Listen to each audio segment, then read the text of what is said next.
এই ছেলেগুলো যারা এইসব করছে তাদেরকে।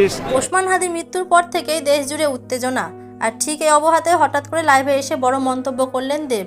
এমনটাই দাবি করে একটি ভিডিও এখন নেট দুনিয়ায় ঝড় তুলেছে। ভাইরাল ক্লিপে শোনা যাচ্ছে দেব বলছেন, উচিত শিক্ষা পেয়েছে, যে যেমন তার তেমনই প্রাপ্য। এই একটি লাইনের পরই সামাজিক মাধ্যমে শুরু হয় তোলপাড়। অনেকেই ধরে নেন দেব সরাসরি ওসমান হাদি ইস্যু কেন্দ্র করেই এই মন্তব্য করেছেন। মুহূর্তের মধ্যে ভিডিওটি ছড়িয়ে পড়ে ফেসবুক, ইউটিউব আর বিভিন্ন গ্রুপে।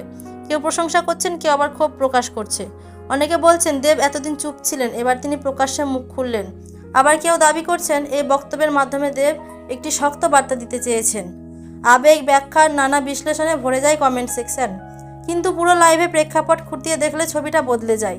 আসল বিষয় হলো, দেব ওই লাইভে কারোর নাম নেননি, ওসমান হাদি প্রসঙ্গেও সরাসরি কিছু বলেননি।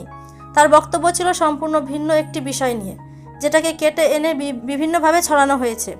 অর্থাৎ উচিত শিক্ষা পেয়েছে মন্তব্যটি ওসমান হাদিকে উদ্দেশ্য করে বলা নয়, কিন্তু ভুলভাবে উপস্থাপনা করায় সেটা ভাইরাল হয়ে গেছে।